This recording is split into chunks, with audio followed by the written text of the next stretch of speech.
Before we begin, I'd like to remind you that we currently have 2 applications out for the King's Indian on iPhone and on Android. Check them out. Welcome back to chessopenings.com. In today's video, we'll follow up on a look at a game played between Aronian and Nakamura in the King's Indian defense. The game opens up with the moves pawn to d4, knight to f6, knight to f3, pawn to g6, pawn to c4, and now bishop to g7, signaling the King's Indian defense. After the moves, knight to c3, castles kingside, and pawn to e4, White has been given an opportunity to establish pawns in the center in a way that he's not often given an opportunity to do in other openings. As a result, White will gain a space advantage in the center throughout this game, and it will turn out to be a decisive factor as play continues along. The reason that Black allows this is because he's been able to complete his kingside development very quickly, and as we'll see in a moment, he's able to use certain tender points in White's center as an anchor to further his plans, and eventually he's able to set up a counterbalance situation in which he's able to develop kingside attacking chances. Now the game continued. Pawn to d6, bishop to e2, pawn to e5. This is a very important move because after castles kingside, which was played in the game, knight to c6, Black now has a lot of pressure on the d4 pawn, and after the key move pawn to d5, which was played and explained in the previous video, Black now has the square e7 to retreat to, and he would not have had this square had he used the move pawn to c5 to attack the d4 pawn instead. So, Black has played both pawn to e5 and knight to c6. White continues with the move pawn to d5. Knight to e7 is played, and now Black's main idea is to play for the pawn break, pawn f7 to f5, and begin to roll his pawns forward on the king side as part of a kingside attacking strategy. On the other hand, White wants to make use of the extra space granted by his pawns in order to maneuver his pieces and begin to develop threats on the queen side, making use of his far advanced c4 pawn and his far advanced d5 pawn. And in this particular game, all of these factors come into bearing. White retreated his knight with knight to e1, and this not only aims the knight towards d3 where it will support the pawn to c5 break, but at the same time, White also opens up the f2 pawn in order to reach the f3 square, whereupon it will be able to defend the e4 pawn adequately and contribute to White's overall kingside defense. Knight to e1 was played, knight to d7, preparing f7 to f5 and also adding some observation to the c5 square, knight to d3, pawn to f5, pawn to f3, bishop to d2 was played. White is simply opening up the c1 square in order to bring one of the rooks to the c1 square and to be able to go for this move c4 to c5. And now only after the move knight to f6 does White now play the move pawn to f3, defending the e4 pawn. And the move knight to f6 is crucial in order to force White to play this move. Otherwise, the queen and the bishop on d1 and e2 help to prevent Black's future kingside ambitions. After the move pawn to f3, Black now plays the move pawn to f4. And for the rest of the game, a huge contest is going to take place around the g4 square.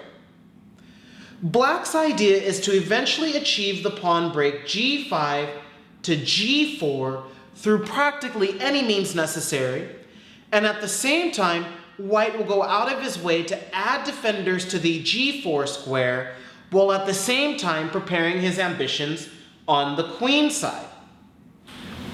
Play continued. Pawn to c5, pawn to g5, again preparing for this g5 to g4 pawn break. Pawn takes pawn on d6 was played. Pawn takes pawn on d6 was played. And now knight to f2, bringing yet another defender to the g4 square. Knight to g6, queen to c2. White is preparing to take control of the c file here and play for knight to b5 perhaps, with the idea of infiltrating the c7 square. Black prepared for this with the move rook to f7. Rook f to c1 was played.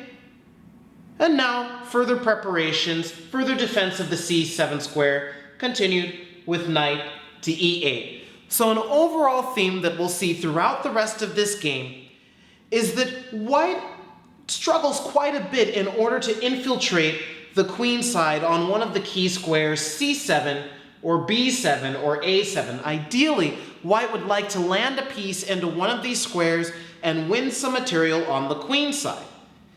Black is able to use maneuvers like knight to e8 and some other maneuvers throughout the game in order to protect against this strategy.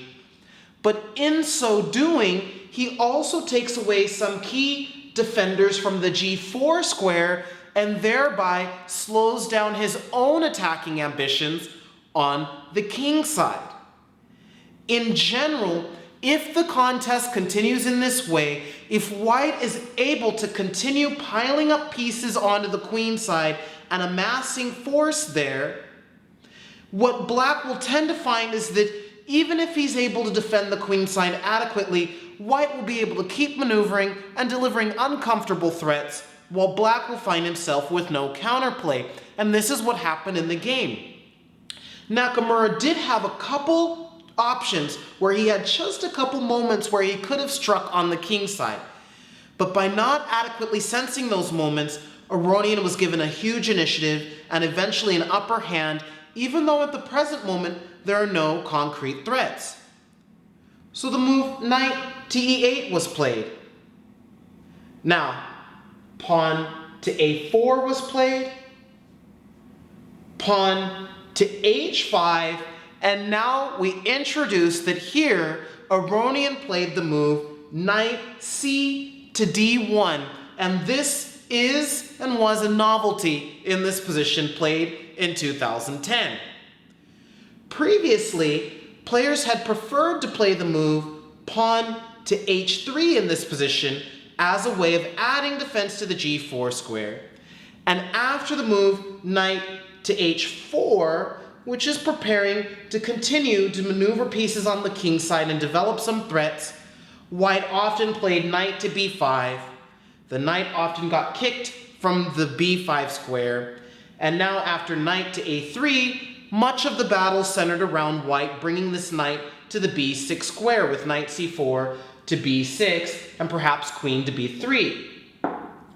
However, in this game, Aronian introduced the move knight c to d1 as another concept in which he's aiming to slow down the kingside attack.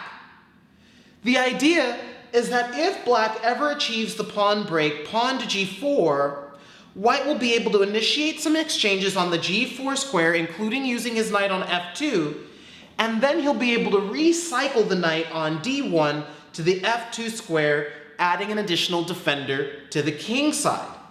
And because this move had yet not been played in any kind of contest so far, Nakamura constantly has to calculate what will happen if he plays the move g5 to g4 and some sort of battle takes place on the king side.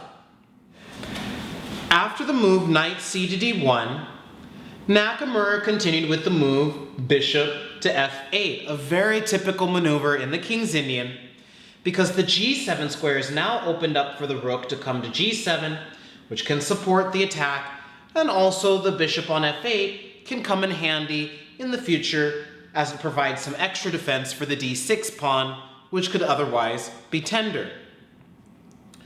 Now white played the move rook to a3. And the other lines which I mentioned are more common in this position. Oftentimes, white repositions his rooks by playing queen to b3, rook to c3, and then rook a to c1. But in this line, an additional benefit for Aronian in having moved the knight to d1 is that he can simply bring this rook straight out to the a3 square without obstructing any of the key squares for the knight. Again, had white instead played the more main lines, oftentimes the knight comes to b5 and then to a3 and then to c4, and so the a3 square is needed for the knight. But instead, Aronian was able to use a3 for the rook, and this can provide a sort of horizontal effect for the rook, so that in the event of a kingside attack, the rook can be helpful in protecting key squares such as f3, g3, or h3, and at the same time, the rook can also be transferred to c3, attacking c7 and perhaps aiming to infiltrate c7 if the knight on e8 ever moves, or also the rook can come to b3. And both of these plans have in mind the idea of attacking the b7 point. Again, white's whole concept in these positions is constantly going to be looking for a way to infiltrate on the 7th rank. Rook to a3 was played, and now black continued with a general move, pawn to a6. And this has a couple of ideas in mind. In the first place, the pawn is removed from the vulnerable a7 location, and in certain cases, this may free the rook on a8 in the event that this pawn ever comes under observation.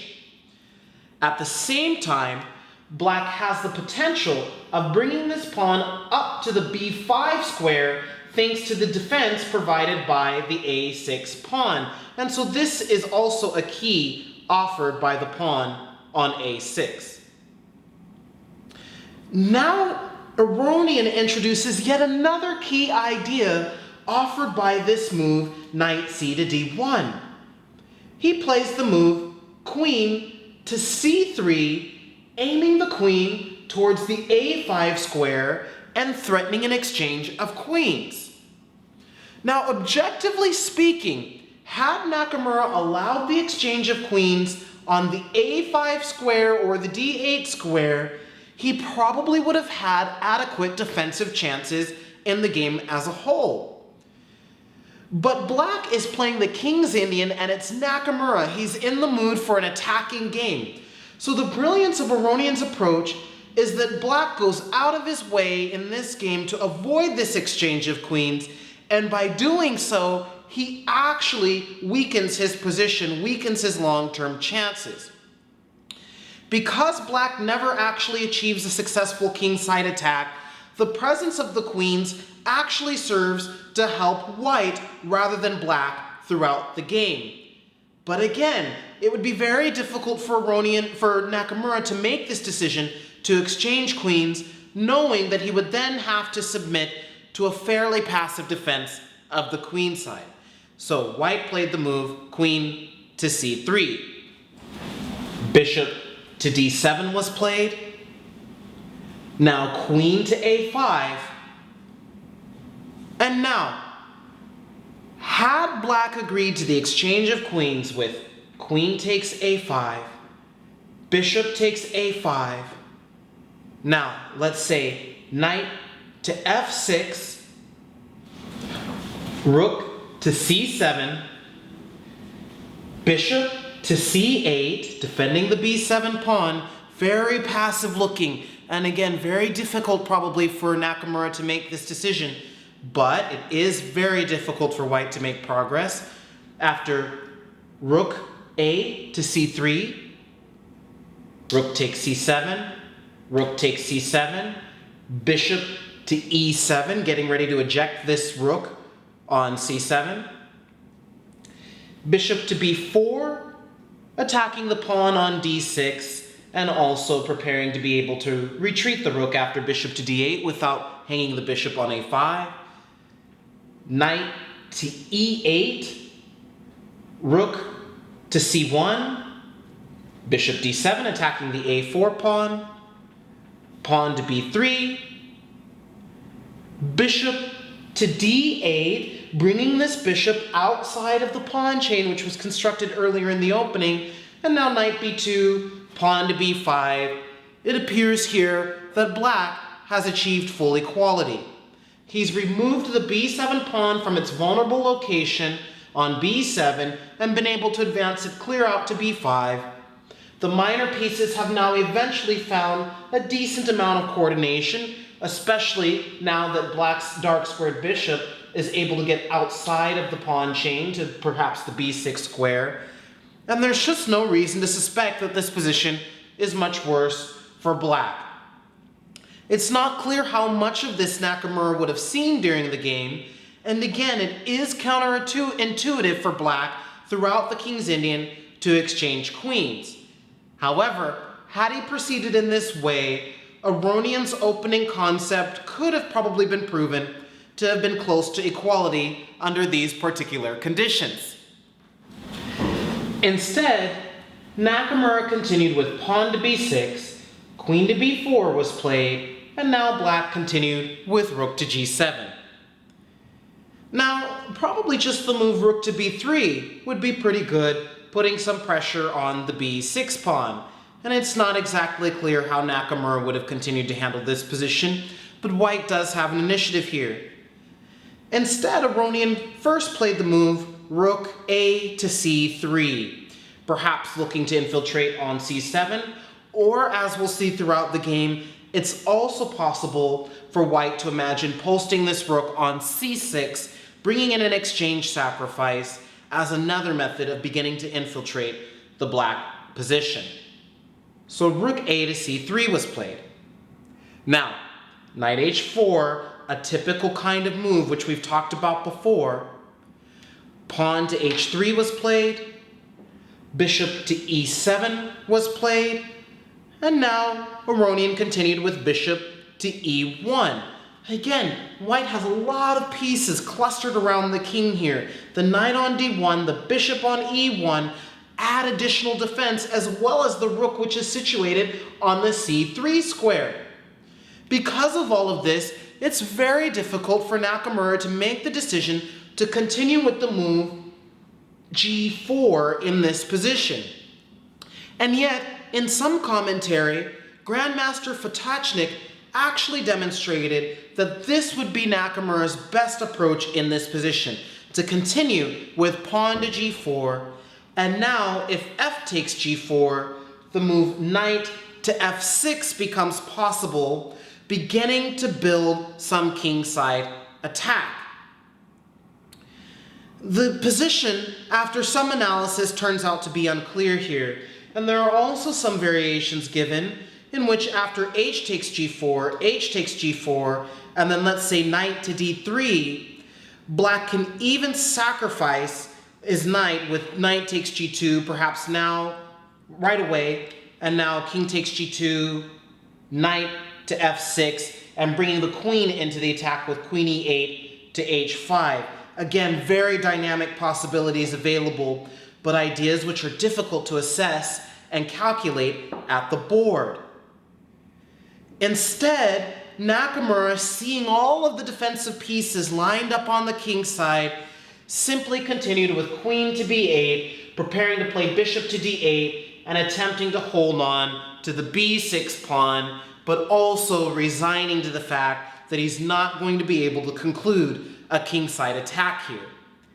And to continue his defensive posture, Aronian sidestepped the king to the f1 square, adding some additional possibilities of defense, since on g1, the king is a little bit more vulnerable to certain hits like bishop takes h3 or knight takes f3, sitting on the open g file after the moves pawn to g4, whereas after king to f1, another typical defensive move in the King's Indian, after king to f1, white has a little bit less to worry about in terms of a kingside attack.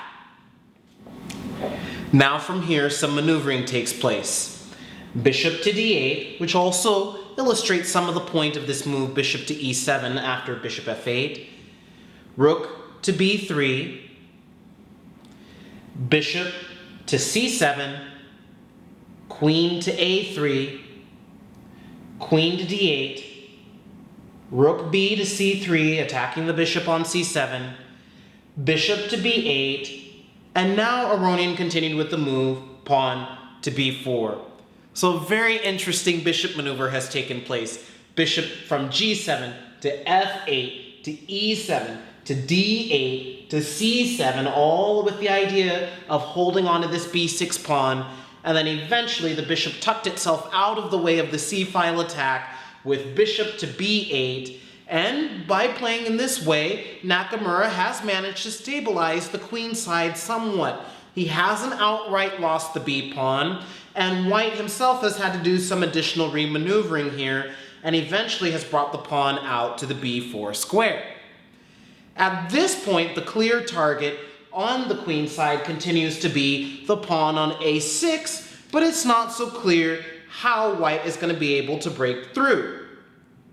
In fact, as we pointed out before, there is one additional possibility left for white in this position in way of an attacking maneuver, and that is to bring his rook clear into the c6 square, offering an exchange sacrifice, and thereby also allowing himself some opportunities to begin to infiltrate the position.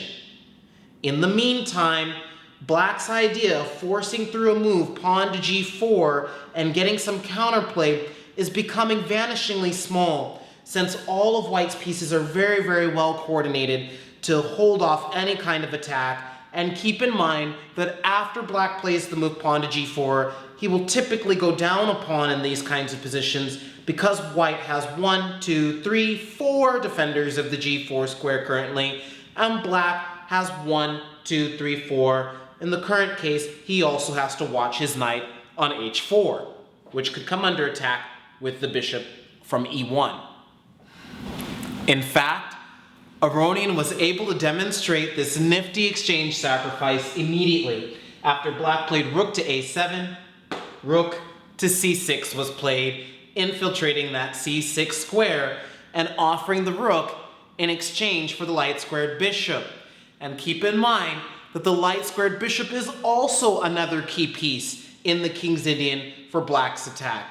In fact, one of my favorite players and a good friend, Ignacio Perez, often says that the key two pieces for black in the King's Indian are the light squared bishop and the queen, because both play such a role in the kingside attacking strategy.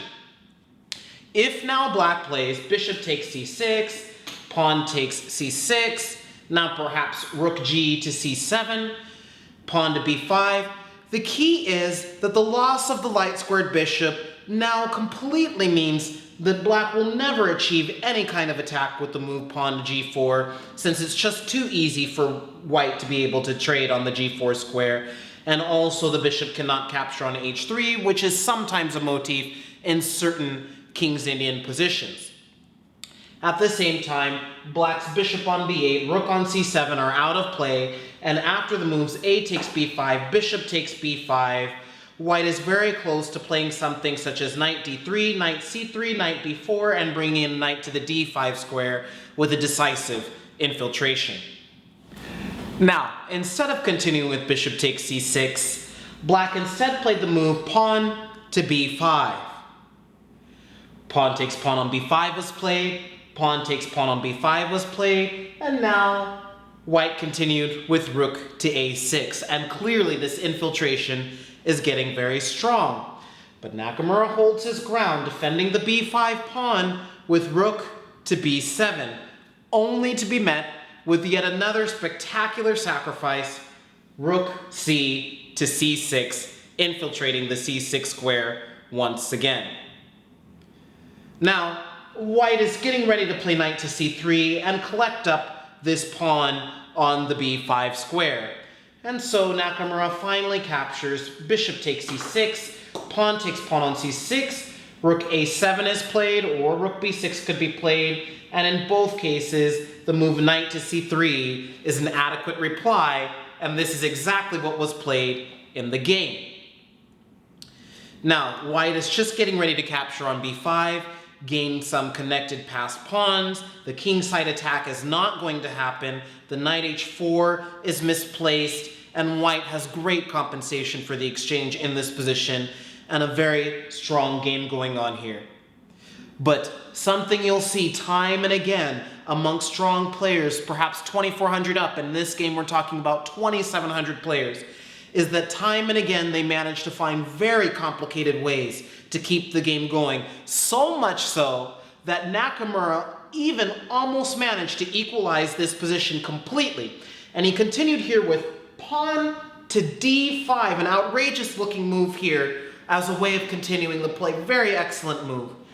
And after knight takes d5, black continued knight to f5, getting ready to occupy either the e3 or g3 square with this knight, and making use of the fact that in exchange e takes f5 can be met with queen takes d5, activating the queen.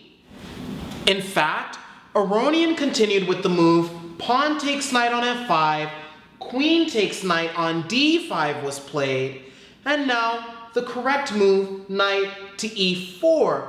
But a very important psychological factor which I like to point out to students, and which I also think applies in this game, is the principle, two principles here. One is that whenever we're facing in an inferior position, the best approach is always to look for the moves which the opponent would least like to see. As the position becomes better for white in this game, it's very easy for any human opponent to begin dreaming of potential ways that the game can end in his favor. In other words, as the position gets better and better for white, a typical psychological mistake is to begin thinking that the game is close to over. But by playing in this way, Nakamura continues to set unexpected problems. It's very likely that Aronian was not planning to see pawn to d5 and knight to f5. And though he manages to solve the situation correctly, some nervous energy, some nervous tension is being expended as he's trying to solve these various problems in the position. And so Nakamura continued now with rook g to c7, attacking the c6 pawn. And if Aronian would keep his cool and simply play queen to a5, preparing to make some exchanges, perhaps rook takes a7, followed by queen takes b5, or simply bishop takes b5, had Aronian continued in this way, his position would remain very strong.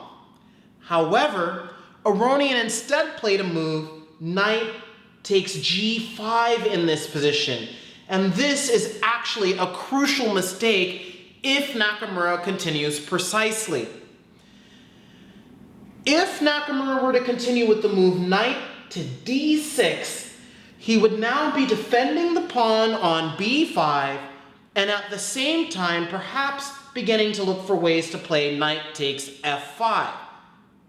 And the conclusion, after some computer analysis in this position, is that the position is actually equal. It's very difficult for white to continue his attack because, for example, if he continues with the move queen to a5, black now has access to the move knight to c4, very strong here, attacking the queen on a5, and now after the retreat, queen to a1, moving the queen away from the attack on the b5 pawn. There's now knight to e3 check, king to g1, knight takes f5, and currently black has a pawn in exchange, white has a pawn and a bishop in exchange for the rook, but he's not going to be collecting this pawn on b5 anytime soon, and in fact, black has a superior position. So in this position, rather than being able to continue with queen to a5, attempting to pick up the pawn on b5, white would instead have to play knight to e6, knight to e6. Black can now trade rooks with rook takes a6, queen takes a6, and now rook to c8, a move made possible by the position of the knight on the d6 square. And look, in this position, it turns out that the pawn on b5 is safe, and black has achieved complete equality in this position. However, Nakamura just comes a little bit short in this position, and he doesn't manage to find the key move, knight to d6, which would allow him to successfully equalize the game. Instead, he plays the move knight to g7, which appears to create the same sort of situation by allowing the knight to capture on f5. But in fact, the presence of the knight on g7 allows a spectacular combinative blow, with Aronian playing the move rook to b6 here. Of course, this offers the queen, and if black plays rook takes a3, rook takes b8 check, knight to e8, rook takes e8 check, king to g7, knight to e6 check, the knight will capture on c7, white will remain up 3 minor pieces and a pawn in exchange for the queen. The b5 pawn is likely to fall, the black king is going to be exposed, white's king is safe, white has the bishop pair, and black will still be at a decisive disadvantage.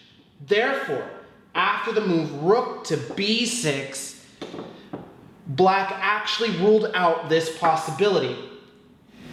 Therefore, after the move rook to b6, Nakamura continued with the move knight takes f5, rook takes b8 check was played, and from here, Aronian is ahead a piece, and he never again allowed Nakamura any chances to get back into the game. Eventually, Aronian was able to deliver a kingside attack within several moves. That's all for today. By taking a look at this game, we've been able to take a greater look at the strategy and tactics behind the King's Indian, and we've introduced a novelty introduced way out on move 19 in this game by Aronian, knight c to d1. Along the way, we found a few opportunities for black to improve upon his play, and there were also some opportunities for white to do the same. In the end, we were treated to a very complicated, very interesting game between these two world-class, elite, very strong grandmasters. I hope you've enjoyed this video, and that's all for today. Before you go, if you have an opportunity, be sure to check out that we have 3 applications available on the Queen's Gambit Decline, available for iPhone and for Android. Check them out.